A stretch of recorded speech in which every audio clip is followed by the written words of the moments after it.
दोस्तों, किसी ने क्या खूब कहा है कि मुश्किल नहीं कुछ भी दुनिया में, तू ज़रा हिम्मत तो कर। मुश्किल नहीं कुछ भी दुनिया में, तू ज़रा हिम्मत तो कर। ख्वाब बदलेंगे हकीकत में, तू ज़रा कोशिश तो कर। आंधियाँ सदा चलती नहीं, मुश्किलें सदा रहती नहीं, मिलेगी तुझे मंजिल तेरी, तू ज़रा कोशिश तो कर। दोस्तों, आपने कई बार सुना होगा कि कोशिश करने वालों की कभी हार नहीं होती। जी हाँ, कोशिश करने वालों की वाकई में कभी हार नहीं होती और जो कोशिश करता है उसे देर सवेर ही सही अपनी मंजिल ज़रूर मिलती है। इसलिए मंजिलों को पाने के लिए कोशिश करें, रुके नहीं, थके नहीं, फिर देखिए एक ना एक दिन आपको आपकी मंजिल ज़रूर मिलेगी। इसी खूबसूरत सोच के साथ आप सभी का एक बार फिर से स्वागत, अभिनंदन आपके अपने कार्यक्रम धरती धौरारी में। स्वीकार कीजिए प्रज्ञा का नमस्कार। दोस्तों, आज इस मंच पर जिस शख्सियत से हम आपको रूबरू करवाने वाले हैं, उन्होंने युवाओं के सपनों को साकार करने का जिम्मा अपने कंधों पर लिया है। उनकी कोशिश है कि प्रतियोगी परीक्षाओं में पारदर्शिता रहे, जिससे युवाओं के सपने पूरे हो सके, उन्हें आगे बढ़ने का मौका मिल सके। तो आइए बिना वक्त गवाए स्वागत करते हैं आरपीएससी के पूर्व चेयरमैन डॉक्टर शिव सिंह राठौड़ जी का। सर, आपका बहुत बहुत स्वागत है धरती धौरारी में। सर, वैसे कहते हैं कि सुबह जो होती है बहुत खूबसूरत होती है, नई ऊर्जा लेकर आती है, और सुबह की शुरुआत अगर खूबसूरत होती है तो पूरा दिन काम करने की ऊर्जा रहती है। आपकी शुरुआत कैसे होती है, सुबह का स्वागत कैसे करते हैं? आपने बिल्कुल सही कहा। अंग्रेजी में एक कहावत है, well begun is half done. बिल्कुल। अगर आपकी शुरुआत अच्छी है तो आपका पूरा दिन अच्छा रहेगा, उसका परिणाम भी अच्छा रहेगा। जी।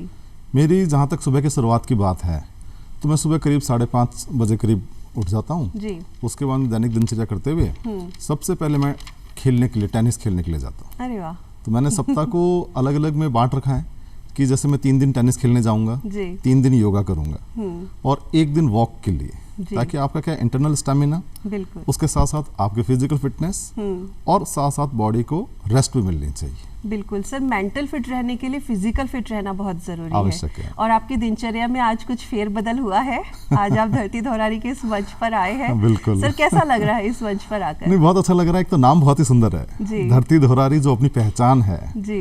क्योंकि जब नाम आता है धरती धौरारी, धौरा जब एक वर्ड आता है तो धौरा एक अपने आप के अंदर ऊर्जा, जागृति, एक नई पहचान और उसके जो कणों की जो चमक है, स्वर्णिम चमक, तो स्वर्णिम चमक वहां से मिलती है। इसलिए नाम बहुत सुंदर लगता है मुझे। जब भी नाम सुनता हूँ धरती धौरारी तो सीना चौड़ा हो जाता है, गौरवान्वित महसूस करते हैं। बिल्कुल सर, क्योंकि इसी धौरे की धरती में से आप भी जन्मे हैं और जन्म की जब बात होती है तो बचपन याद आता है सर, क्योंकि बड़ा खूबसूरत होता है। चाहे कितने भी हम बड़े हो जाए, लेकिन वो बचपन की शरारतें याद आते ही शक्ल पे, चेहरे पे मुस्कुराहट आ जाती है। सर, अगर आपके बचपन की बात करें तो कहाँ जन्मे हैं, कहाँ पले बड़े? मेरे पिताजी फौज में थे, तो वो पाकिस्तान और भारत का जो युद्ध था 1971 का, जी, तो पिताजी उस युद्ध में गए हुए थे। उसी दौरान मेरे माताजी को मिलिट्री हॉस्पिटल जयपुर में एडमिट करवाया गया। अच्छा। युद्ध से जब वापस आ रहे थे तो युद्ध समाप्त होने के बाद फौजी एकदम वापस घर नहीं आ जाता है, उसमें कई सारी एक्टिविटीज वगैरह रहती है। तो मेरा बर्थ 72 में फरवरी में हुआ था और मिलिट्री हॉस्पिटल जयपुर में हुआ। जी। और जयपुर में आपका जन्म हुआ, लेकिन कहीं ना कहीं जोधपुर से भी आपकी जड़ें जुड़ी हुई हैं और राजस्थान तो पूरा ही बहुत खूबसूरत है। तो क्या कुछ यादें हैं जोधपुर की? मुझे तो जोधपुर के नाम से उसका पहनावा और खाने की खुशबू इतना खुश कर देती है। देखिए, जोधपुर संपूर्ण विश्व के मानचित्र के ऊपर बिल्कुल एक अलग पहचान रखता है। जैसे ही जोधपुर, जोधना, मारवाड़, ये जब नाम आता है तो वहाँ का पहनावा, वहाँ की अपनायत, वहाँ की भाषा, वहाँ का खान पान, वहाँ की संस्कृति, वहाँ के जो त्योहार और वहाँ जिस तरह से एक दूसरे के अंदर आत्मीयता है, बाहर से भी जो व्यक्ति आता है, कुछ समय अगर जोधपुर रह जाता है तो उसका मन ही नहीं करता है कि मैं जोधपुर से वापस जाऊं। हमारे वहाँ ऐसे अनेकों परिवार हैं जो 3 साल के लिए, 5 साल के लिए पोस्टिंग में आए, नौकरी करने आए और मूलतः वहीं बसकर रह गए। अरे वाह। कि जोधपुर की धरती में जो अपनायत है, जो आपका क्या धरती धौरारी और मारवाड़ी में अगर मैं कहूँ आपने, तो जकी अपनायत मारवाड़ रमायण है, जकी मिठास भाषा रमायण है, जोधपुर रमायण है, वो माने अपने आप ही अलग से गौरवान्वित महसूस करवा देती है। ये बिल्कुल आपने सही कहा, वहाँ की जो भाषा है उसमें अपनापन बहुत झलकता है। सर, जब अभी आपने परिवार की बात की है, और आप जब छोटे थे तो उस वक्त संयुक्त परिवार हुआ करते थे, और संयुक्त परिवारों में रहने का अलग ही मजा होता है। त्योहार जब मनाए जाते हैं तो बहुत खुशी से मनाए जाते हैं। किस तरह से त्योहारों को मनाते थे? आज ये थोड़ा सा फीका पड़ गया है रंग, लेकिन उस वक्त की अगर हम बात करें तो किस तरह मनाते थे? आज जैसे अपन देखते हैं ना, दीपावली आई है जी, तो दीपावली से 1 दिन या 2 दिन पहले लगता ही नहीं है कि त्योहार आ रहा है, दीपावली आ रही है ना। होली जैसे आती है तो होली से 1 दिन पहले रंग दिखता ही नहीं है, परंतु जो पहले जो त्योहार आता था 1-1 महीने पहले तैयारियां चलती थी। जब संयुक्त परिवार था, पहले साधन नहीं थे, साधनों का अभाव था, इतना धन नहीं होता था, तो 1 महीने पहले लोग उस परिवार में, घर में सब लोग मिलकर उसकी सफाई करते थे। तो 1-1 कमरे की सफाई हुआ करती थी, तो सभी को जिम्मेदारी मिलती थी कि भैया 4 घंटे सभी लोग मिलकर सफाई करेंगे। तो सफाई होती थी, क्यों कहते थे लक्ष्मी का वास वहीं होता है जहाँ साफ सुथरा होता है। तो दीपावली आ रही है, घर की सफाई होगी। रंग रोगन करना है तो उसका रंग रोगन करते थे। जैसे बाहर गारा नीपते थे, कच्चे मकान होते थे, तो नीप के ऊपर रंगोली बनाते थे। तो ये एक पूरा प्रोसेस चलता था। फिर जब दीपावली आती थी तो पहले जो नए कपड़े खरीदे जाते थे वो त्योहार पे ही खरीदे जाते थे। बिल्कुल, ऐसा नहीं है कि आज आपने अमेज़न पे बैठे, शर्ट पसंद आया, आपने ऑर्डर किया और खरीद लिया। तो पहले आपको जो नए कपड़े पहनने के लिए मिलते थे वो त्योहार पे मिलते थे। बिल्कुल। तो दीपावली जब आती थी तो सबसे ज्यादा मन में उत्साह रहता था कि नए कपड़े की एक जोड़ी आएगी। तो एक त्योहार का एक उत्साह बढ़ जाता था। घर परिवार सब एकत्रित होकर काम करता था। जिस दिन दीपावली होती थी, छोटी दीपावली है, तो छोटी दीपावली के दिन और दीपावली के दिन तो आज तो लोग चाइनीज लाइट लाके लगा देते हैं, दूसरी लाइट लगाते हैं, मोमबत्ती लगा देते हैं। उस समय घर में रोई आती थी तो एक व्यक्ति बैठ के उसकी बत्ती बनाता था हाथ से। दूसरा जो दीपक नए लाते थे उसको पानी में भिगो रहा है, उसको देख रहा है भाई ज्यादा तेल इसके अंदर वेस्ट नहीं होना चाहिए, क्यों उसको भी देखना पड़ता था। मितव्ययता के साथ ये सारे कार्यक्रम और जो त्योहार मनाए जाते थे। तो एक जना बत्ती बनाता था, दूसरा वो दीपक धोता था, फिर उसको सुखाते थे, सब मिठाइयाँ बनती थी घर पे। फिर घर में महिलाएं जैसे थी तो वो रसोई संभालती थी। तो जैसे वो मिठाइयाँ बन रही है, उस मिठाई बनने के अंदर भी जैसे कि आप कभी हेल्प कर रहे हैं, सामान लेकर आ रहे हैं, उसको कुछ घूमना है, पकाना है, तो पास खड़े हुए हैं कि मैं थोड़ी देर में पका देता हूँ इसको। तो पूरे परिवार, चाहे पुरुष है महिला है, ऐसा नहीं था कि ये काम केवल महिला करेगी, ये काम केवल पुरुष करेंगे। तो मिलकर संयुक्त होकर सारा काम होता था। बिल्कुल। तो सबसे बड़ा मजा तब आता था जब आप बत्ती बनाते थे। आज घर के अंदर आप देखिए बत्ती बनाने वाला रिवाज अधिकांश परिवारों में, मैं नहीं कहूँगा सब परिवारों में, पर अधिकांश परिवारों में समाप्त हो गया। तो जो त्योहार में इन्वॉल्वमेंट होता था, उस इन्वॉल्वमेंट से जो खुशी मिलती थी वो त्योहार का रंग होता था और उसमें आनंद आता था। फिर रात को रोशनी देखते थे कि किसके घर में कितने दीपक जल रहे हैं। हमारा दीपक तेज जल रहा है। हवा चलती थी रात को, दीपक बुझ जाते थे, वापस जलाते हैं। फिर वो कहानियां सुनाते थे बुजुर्ग कि श्री राम जब वापस आए थे तो अंधेरा था, तो उन्होंने रोशनी कर दी घर घर के अंदर और उत्सव मनाया गया। ऐसा प्रतीत होता था कि जैसे मेरे घर के आगे से श्री राम, सीता, लक्ष्मण सब यहाँ से गुजरेंगे। तो जब वो गुजरेंगे तो उस समय मेरा दायित्व बनता है कि मेरे घर का एक भी दीपक बुझना नहीं चाहिए। ये जो भावना, ये जो डीप इन्वॉल्वमेंट त्योहार में कर देता था, इसका जो आनंद हमने जो बचपन में महसूस किया, शायद आज के बचपन के अंदर कहीं ना कहीं वो कम होता जा रहा है। बिल्कुल सही कह रहे हैं सर कि संसाधन कम होते थे लेकिन प्रेम बहुत हुआ करता था। संसाधन कम होने की वजह से जो आनंद था, फिर अगले दिन एक दूसरे के परिवार में मिलने जाते थे, रामा सामा जैसे कहते हैं, राम राम करने जाएंगे। तो साल में जैसे होली और दीपावली के दूसरे दिन रामा सामा होता था, तो आपके पड़ोसियों से, परिवार वालों से 1 वर्ष में 2 बार नियमित रूप से मिलना है, मीन्स मिलना है। आजकल आप परिवारों में देखेंगे, दर्शक देख रहे हैं वो भी देखेंगे कि लोग अपने पास वाले मकान में भी मिलने नहीं जाते। पहले जबकि नए कपड़े पहनकर मन में बच्चों में जोश रहता था, मैंने आज नए कपड़े पहने हैं, वो नए कपड़े दिखाने के लिए जाते थे। फिर वहां उनको मिठाइयाँ मिलती थी, सब साथ बैठ के मिठाई खाते थे। तो आपस में जो कोहेसिवनेस थी, जो स्नेह था, जो प्रेम था, ये त्योहार के माध्यम से हमारे बुजुर्गों ने जो परंपराएं बनाई है, उस परंपरा में केवल ऐसा नहीं है, परंपरा आपको जोड़ती थी। बिल्कुल सही कहा सर कि परंपराएं हमको जोड़े रखती थी। सर अगर शिक्षा दीक्षा की हम बात करते हैं तो प्रारंभिक शिक्षा कहाँ हुई, फिर उसके बाद कॉलेज शिक्षा कहाँ हुई? मेरा जो प्रारंभिक शिक्षा है, जैसे प्राइमरी एजुकेशन कहें, ये मेरी कक्षा 5 तक अनूपगढ़ में हुई। अच्छा, मेरे पिताजी अनूपगढ़ गंगानगर, मेरे पिताजी फौज में थे। फौज से रिटायर होने के बाद राजस्थान होमगार्ड उन्होंने ज्वाइन किया, तो उनकी जो पोस्टिंग थी वो अनूपगढ़ में थी।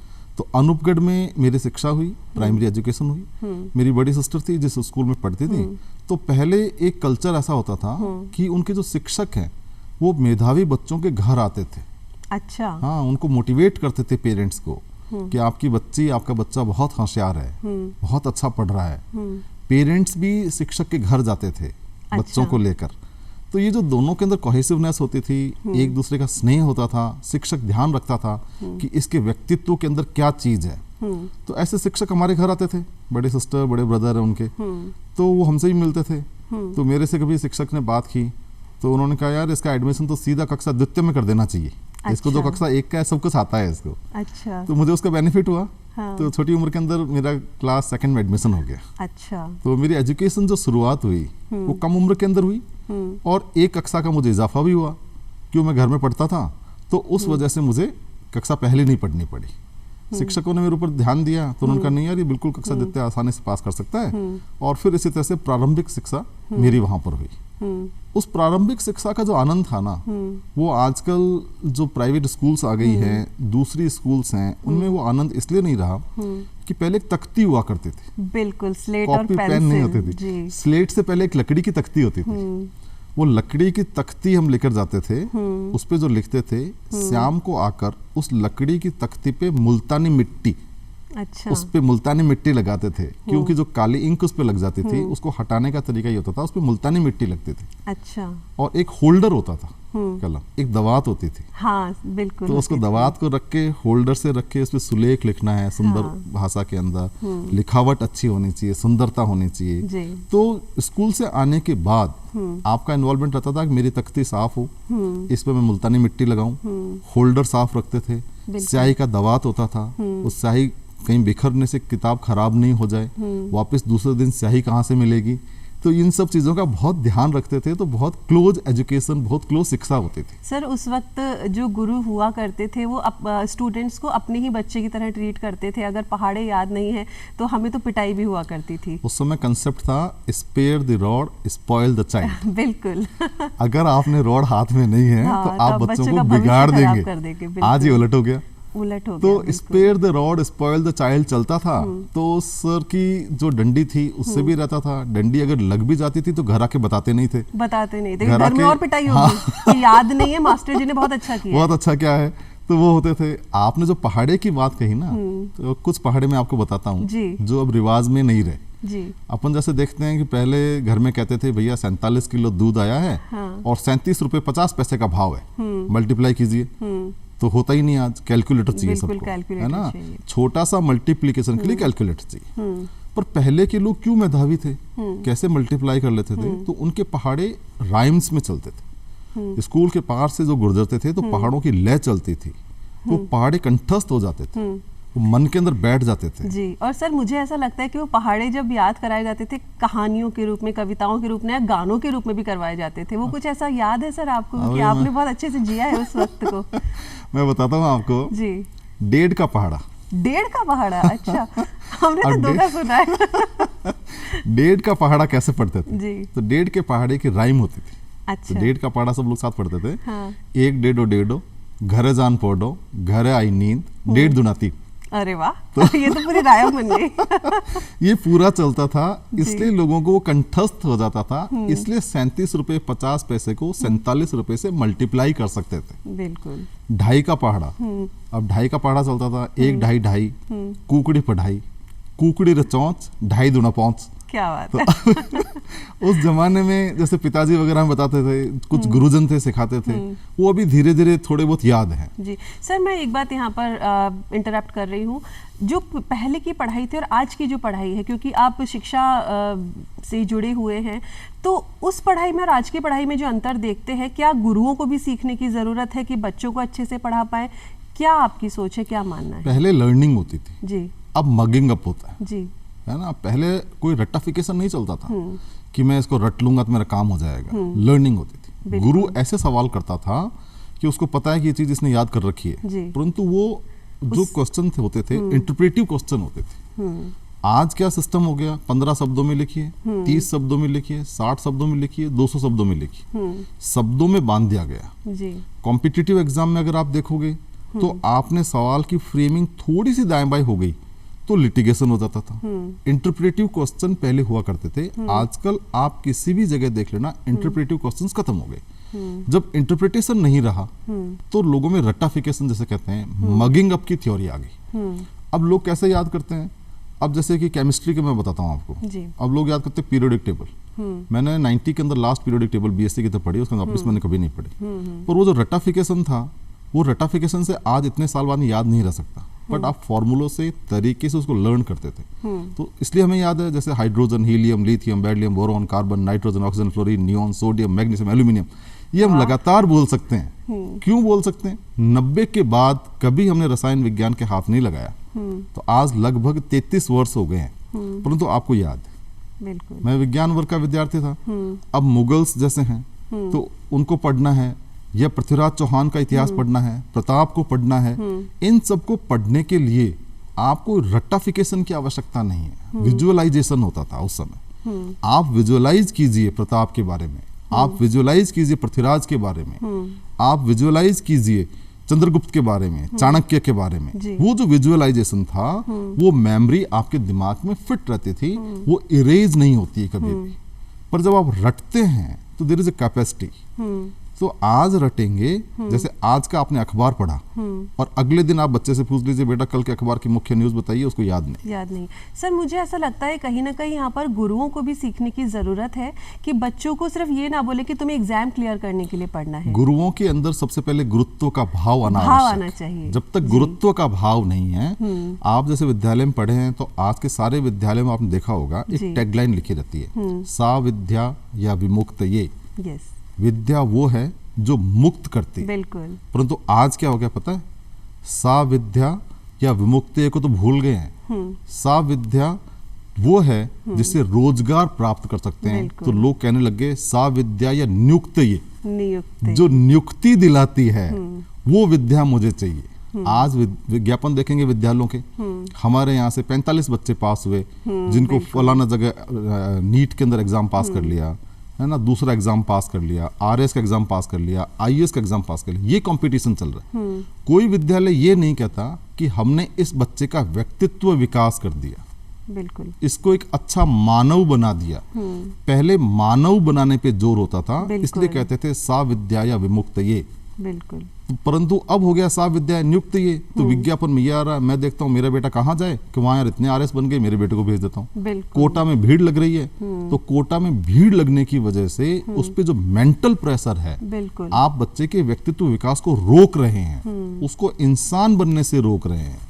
ये बदलाव है। दूसरा, गुरु का जो पहले स्नेह प्रेम होता था, उसको पैसे की आवश्यकता नहीं थी, तनख्वाह मिलती थी, उस तनख्वाह में गुजारा होता था और खुश रहते थे। आज कंपटीशन हो गया जी कि फलाने के पास इतनी नौकरी है, उसकी इतनी सैलरी है, मेरी एक्स्ट्रा अर्निंग क्या हो सकती है। अधिकांश जो टीचर है, मैं माफी चाहता हूँ टीचर से कहते हुए, खुद कॉम्पिटिटिव एग्जाम के अंदर लगे हुए हैं, वो दूसरे काम के अंदर इन्वॉल्व हो रहे हैं। तो जब तक अपना संपूर्ण, जब गुरु का भाव आ गया और जिसको भगवान से ऊपर दर्जा दिया गया है, वो भगवान से ऊपर के दर्जे वाले व्यक्ति को उस बच्चे के अंदर इन्वॉल्व होके, उस बच्चे को स्टडी करके उसका क्यूरिकुलम और सर आपने बताया कि गुरु को ईश्वर के बराबर दर्जा दिया गया है, ईश्वर से ऊपर कहा गया है। इसीलिए कहते हैं गुरु गोविंद दो खड़े काके लागू पाए, बलिहारी गुरु आपने गोविंद दियो मिलाए। सर अभी आपने बताया कि आपने विज्ञान विषय में बीएससी भी किया, एमएससी भी किया। विज्ञान के विद्यार्थी होते हुए प्रशासनिक सेवाओं में आना, यूँ कहें सरकारी सेवाओं में आना, ये जो पूरा सफ़र रहा, क्या माइंड चेंज हुआ? क्योंकि इनको परीक्षाएं भी क्लियर करनी होती है सरकारी नौकरी में आने के लिए, और कहीं ना कहीं आपको मेंटली भी बहुत स्ट्रांग होना पड़ता है। मैं विज्ञान का विद्यार्थी था, तो मैंने जैसे आपको पहले बताया ना कि मेरी अर्ली एजुकेशन स्टार्ट हुई जी। तो मैंने जो बीएससी की वो मात्र मैंने 18 वर्ष में पूर्ण कर ली। 72 का मेरा जन्म था, 1990 में मेरी बीएससी हो गई। जब 18 वर्ष के अंदर मैंने बीएससी की तो कॉम्पिटिटिव एग्जाम देना था, तो पता चला कि मिनिमम जो एग्जाम है आईएएस एग्जाम के लिए वो 21 वर्ष की उम्र है। अच्छा। तो 3 साल कम पड़ गए। ओहो। तो अब क्या करना चाहिए जी। और परिवार की परिस्थितियां इतनी नहीं थी कि 3 साल आप बैठकर तैयारी कर सकते हैं, फिर 5 साल भी लग सकते हैं। तो मैंने MSc करने का निर्णय लिया। मेरे पिताजी से बात की तो पिताजी ने कहा कि यू टेक योर डिसीजन, आप अपना निर्णय लो, क्या करना चाहिए। तो मैंने कहा 3 साल का है, 3 साल का समय घर पे बैठ के व्यतीत करना ठीक नहीं है, तो इसलिए बेहतर रहेगा कि मैं MSc करूंगा भूगर्भ विज्ञान के अंदर, भूगर्भ विज्ञान, जियोलॉजी जिसे कहते हैं, जियोलॉजी के अंदर। तो मैंने 2 साल में MSc किया। तो 90 में 92 में मेरी MSc हो गई। अब भी मेरी उम्र 20 साल थी। अच्छा। तो मेरी कॉम्पिटिटिव एज नहीं हो रही थी। अच्छा। तो कॉम्पिटिटिव एज नहीं होने की वजह से फिर मैंने निर्णय लिया कि मैं कोई सरकारी नौकरी नहीं करूंगा। तो मैंने कोई तरह का कॉम्पिटिटिव एग्जाम नहीं दिया, मैंने कोई तरह का गवर्नमेंट जॉब्स के लिए इंटरव्यू नहीं दिया। मैंने अपना ही काम, मैंने कहा मैं अपना काम करूंगा। उसके लिए सीखने के लिए मैंने बहुराष्ट्रीय कंपनियों में काम किया। उस बहुराष्ट्रीय कंपनियों से जो मुझे सीखने को मिला वो मेरे व्यक्तित्व को काफी अच्छा विकसित कर पाया मैं जी। और उसके अंदर कई अप्स एंड डाउन्स देखते थे। एक दिन हम धर्मशाला में रुक रहे हैं, दूसरे दिन 5 सितारा होटल में रुक रहे हैं। वाह। तो एक और दूसरे दिन के अंदर जो दिन और आसमान, जो रात और दिन का फर्क होता था, ये हमें वहां देखने का, सीखने का, लर्न करने का, लोगों से मिलने का, उनके अंदर के भाव का सीखने को जो मौका मिला, इससे हमारा व्यक्तित्व विकास हुआ। फिर मैं अलग अलग दायित्व के ऊपर काम करता रहा जी। और सर इसीलिए कहते हैं कि कोशिश करने वालों की कभी हार नहीं होती। सर आपने बताया कि जब आप कंपटीशन एग्जाम्स की तैयारी कर रहे थे एज बहुत कम पड़ रही थी। सर यहाँ एक चीज़ मैं पूछना चाहूँगी, एज कितनी मैटर करती है? जैसे अगर मैं 35 की हूँ तो क्या मैं भी कोई कंपटीशन एग्जाम दे सकती हूँ? और कितने अटेंड हम कर सकते हैं, कितने अटैम्प्ट हम अटेंड कर सकते हैं, ये मैं पूछना चाहूँगी। क्योंकि बहुत से विद्यार्थी हैं जो कॉम्पिटिशन एग्जाम्स की तैयारी कर रहे हैं, उनके सबसे पहले यही चीज़ दिमाग में आती है, क्या मेरी एज है, क्या मैं ये कर सकती हूँ? देखिए, एज का जब तक आप बात कहेंगे तो मैंने कोटेशन पढ़ा है, age is just a number. Age कुछ भी नहीं है, ये सिर्फ एक संख्या है। किसी भी उम्र के अंदर यदि आप अपना लक्ष्य निर्धारित करते हैं तो आप उस लक्ष्य को प्राप्त कर सकते हैं। उम्र उसमें बाधा नहीं है। पहली चीज ये मैं बताऊं, मैं शुद्ध हिंदी माध्यम में से पढ़ा हुआ हूँ, सरकारी स्कूलों से पढ़ा हुआ हूँ। मैंने जब कॉलेज में एडमिशन लिया तो फर्स्ट ईयर में अंग्रेजी सब्जेक्ट खत्म हो गया था और कक्षा 6 में मैंने ABCD सीखी थी। अच्छा। तो ABCD 6th में, पहले 6th में ABCD आती थी हिंदी माध्यम के अंदर। अच्छा। तो 6th से लेके घर के अंदर कोई अंग्रेजी बोलता नहीं था, आसपास में कोई अंग्रेजी बोलता नहीं था, तो हमें अंग्रेजी बोलनी नहीं आती थी। कक्षा 12 आई, 12 तक हमने 3 सेंटेंस सीख पाए। अच्छा। पहला सेंटेंस था, my name is Shiv Singh Rathore, my father's name is Bishan Singh ji Rathore and I read in first year. अच्छा। स्टडी नहीं कहते थे, उस समय पता ही नहीं था स्टडी और रीड में क्या फर्क है। जब डिक्शनरी देखते थे, रीड का मतलब पढ़ना। तो मैं पढ़ता हूँ, तो आई रीड इन फर्स्ट ईयर। अब BSc हुई, 18 साल की मेरी उम्र हो गई थी। मैंने MSc में एडमिशन लिया। हमारे एक विद्वान आए, प्रोफेसर। पहला लाइन उन्होंने बोला, the books are available in English, notes are in English, you have to write your answer in English, if you can not read and write in English you will not pass this examination. अच्छा। हमने कहा यार एक बड़ी समस्या खत्म हुई, अब करें क्या, वापस कैसे करें। तो एट द एज ऑफ 18 ऐसा नहीं था कि मैं अंग्रेजी नहीं सीख सकता। मैंने वहां पर ग्रुप डिस्कशन, जो हमारे 2-3 मित्र थे उनके साथ बैठ के GD के माध्यम से, पहले दूरदर्शन के अंदर पहले हिंदी की न्यूज आती थी 8:30 बजे और 8:45 बजे अंग्रेजी की न्यूज आती थी। तो हम दूरदर्शन देखते थे, पहले हिंदी की न्यूज देखते थे, फिर अंग्रेजी की देखते थे। And I learn the English at that age. So it was not age basically कि आप एज की वजह से रुक सकते हैं या बढ़ सकते हैं। मैंने जब MSc की, पहले अंग्रेजी सुधारी, फिर मैंने जियोलॉजी पढ़ी और मुझे MSc में गोल्ड मेडल मिला। वाह सर, बहुत अच्छी बात है। I stood first in my class. Sir बहुत ही अच्छी बात है। सर आपने RPSC में एक लंबा वक्त गुजारा है, कैसा रहा वहाँ का अनुभव, कैसा था और क्या क्या नवाचार किए आपने पद पर रहते हुए? RPSC से मुझे बहुत कुछ सीखने को मिला जी। क्यों सीखने को मिला कि 6 साल का जो कार्यकाल था सदस्य और कार्यवाहक अध्यक्ष के रूप में जी, जो मैंने वहाँ काम किया, तो सबसे पहला फायदा हमारे ये होता था कि अनेकों विद्वान अलग अलग विषय के आते थे। तो उनके साथ जो इंटरेक्शन होता था, उनका जो लेवल था, उनके साथ बैठकर हम डिस्कस करते थे, बात करते थे, हमें बहुत समझने को मिला जी। दूसरा, जो युवा हमारे वहाँ साक्षात्कार देने आता था, वो युवा हमें बहुत सिखाता था जी। ऐसा नहीं है कि हम बॉस हैं या हम इंटरव्यू ले रहे हैं तो हमें सबसे ज्यादा आता है। हमें साक्षात्कार लेने से पहले तैयारी करनी होती थी कि कल इस विषय का साक्षात्कार है। साइकोलॉजी का है तो साइकोलॉजी आपको पढ़नी चाहिए, फिलॉसफी का है तो फिलॉसफी पढ़नी चाहिए, प्रशासनिक अधिकारी बनने आ रहा है तो प्रशासनिक अधिकारी के व्यक्तित्व के बारे में पढ़ना चाहिए।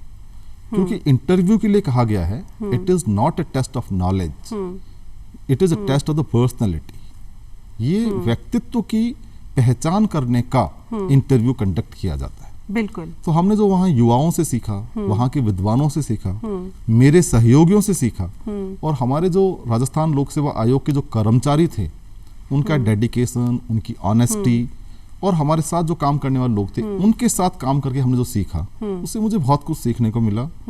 और इसीलिए कहते हैं कि नॉलेज इज पावर। बिल्कुल, नॉलेज इज पावर। और सर ये एक लर्निंग प्रोसेस है जो ताउम्र चलता है, ये सतत प्रक्रिया है। जी बिल्कुल, सतत प्रक्रिया है। हाँ। और सर आपने आरपीएससी के चेयरमैन रहते हुए बहुत से नवाचार भी किए हैं, उसके बारे में बताइए।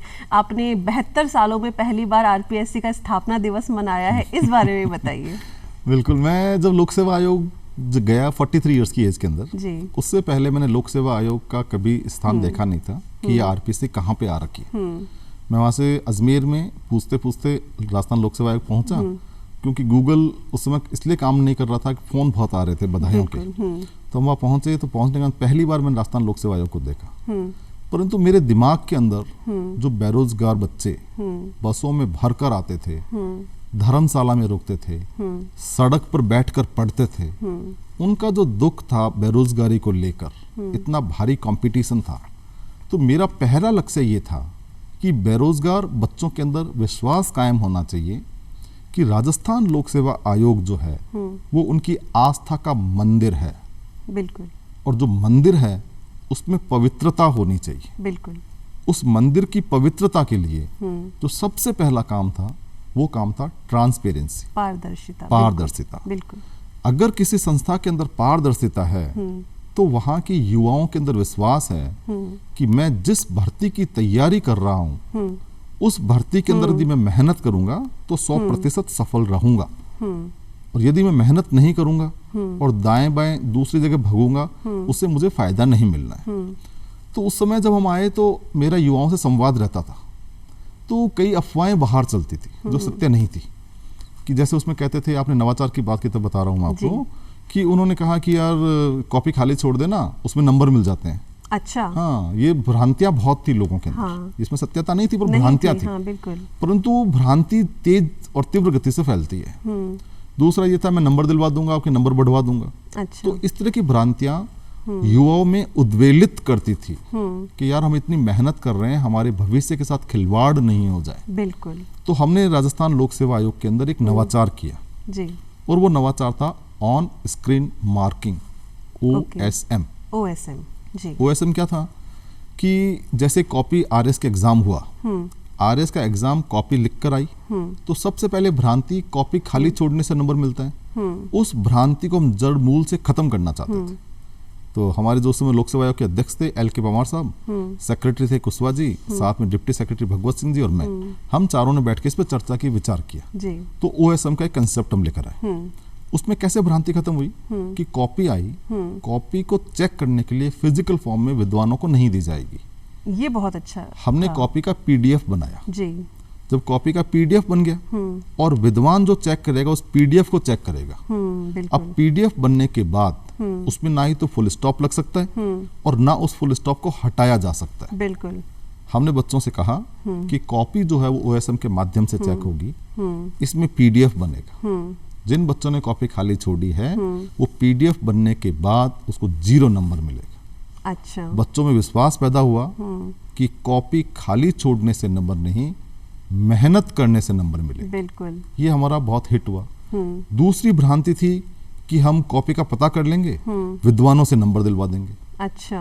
तो हमने क्या किया कि RPSC से कॉपी आने के बाद कॉपी बाहर जाएगी ही नहीं।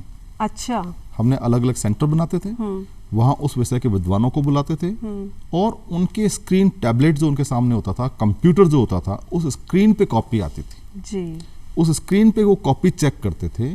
तो अब कॉपी RPSC से बाहर गए ही नहीं। हाँ, जब कॉपी RPSC से बाहर नहीं, कॉपी डिजिटल चेक हो रही है। हाँ। तो कॉपी जब बाहर ही नहीं गई तो लीकेज भी नहीं हुआ कि कॉपी कहाँ गई है जी। तो दूसरी भ्रांति ये थी कि हम नंबर दिलवा देंगे, वो बच्चों में जड़ मूल से समाप्त हो गई।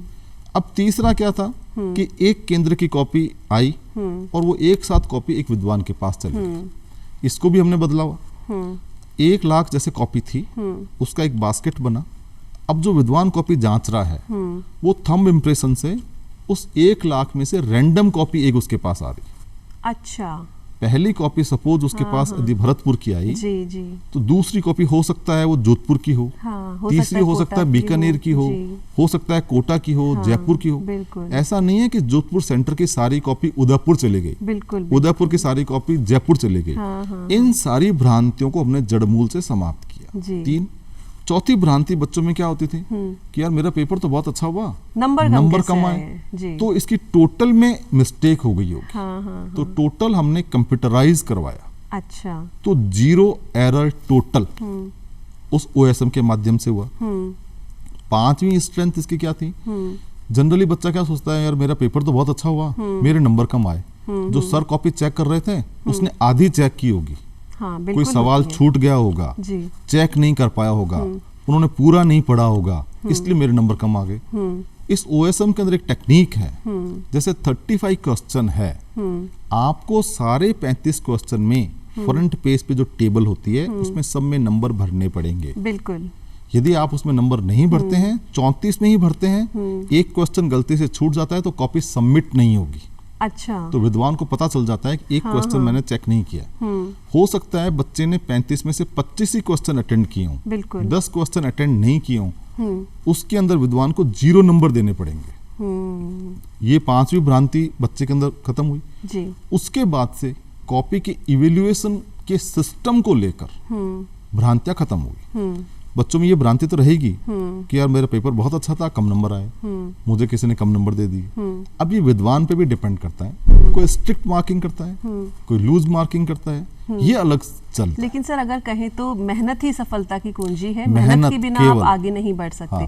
सर आपने बहुत से नवाचार RPSC में रहते हुए किए और बहुत से और भी काम किए हैं जिनका मैं जिक्र जरूर करना चाहूंगी।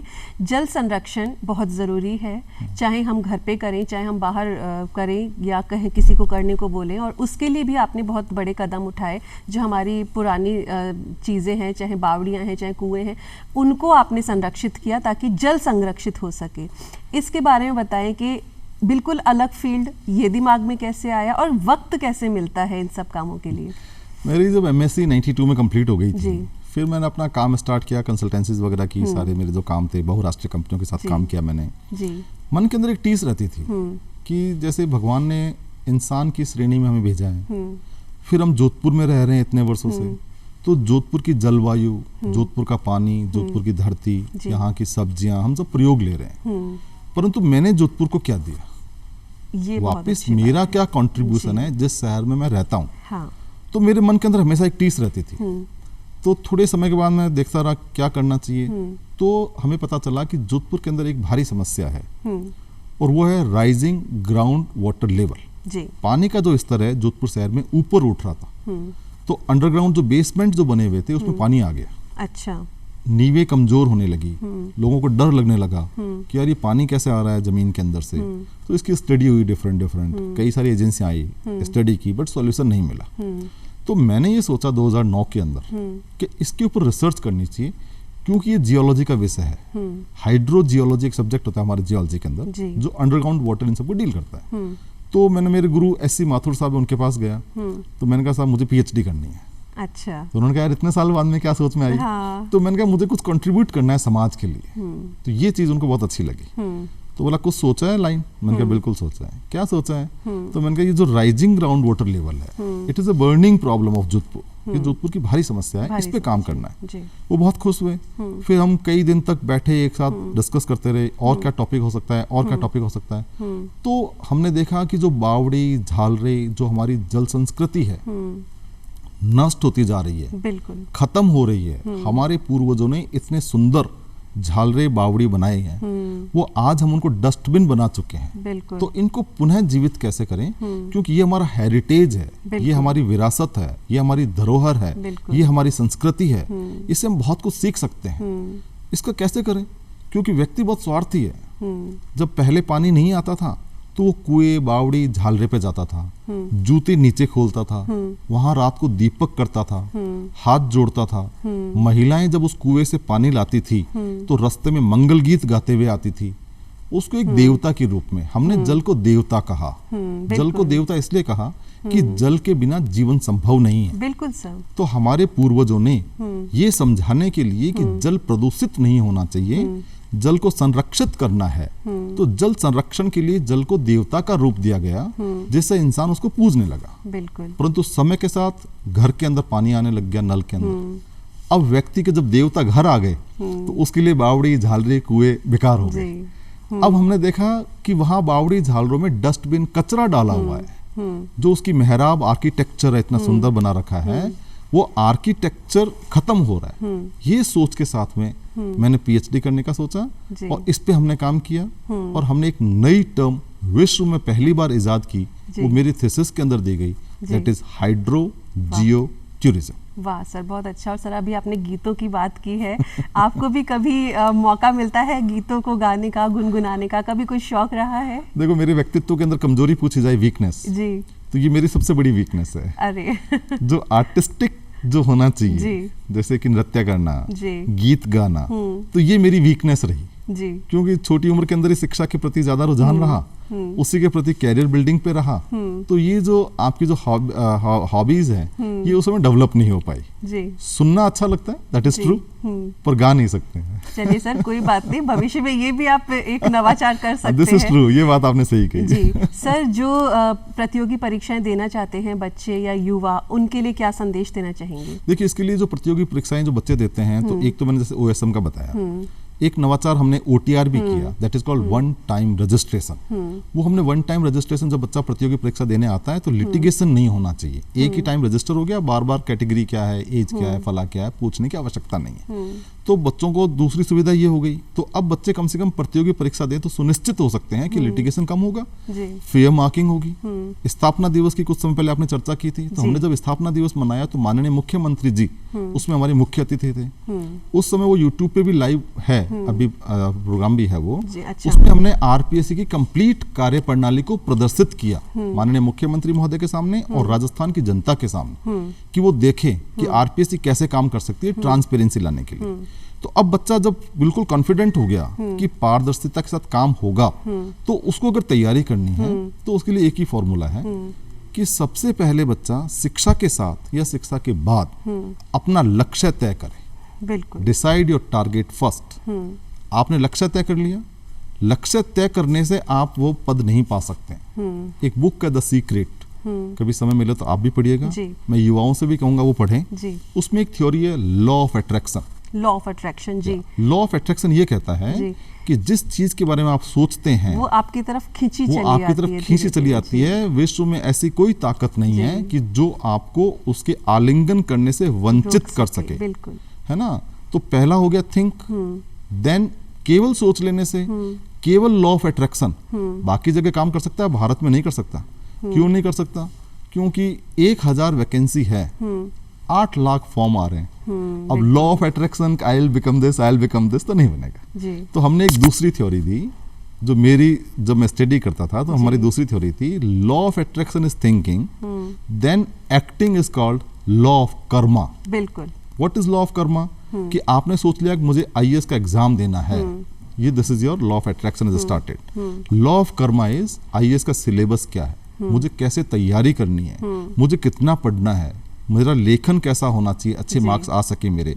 तो अगर आप law of attraction plus law of Karma पे काम करते हैं, 100% मैं कह सकता हूं दावे के साथ, जो मैंने प्राप्त किया है, इसलिए मैं कह रहा हूं कि विश्व की ऐसी कोई शक्ति और ताकत नहीं है कि आपको सफलता के चरमोत्कर्ष पर पहुंचाने से बाधा बन सके या रोक सके। सर, बहुत अच्छी बात की आपने, और पूरी बातों का सार में मुझे एक चीज़ बहुत अच्छी लगी कि बच्चों को किस तरह पढ़ना चाहिए और गुरुओं को किस तरह पढ़ाना चाहिए। सर, आज इस धरती धौरारी के मंच पर आप आए हैं, बहुत सी आपने अच्छी बातें बताई हैं, आपका बहुत बहुत धन्यवाद।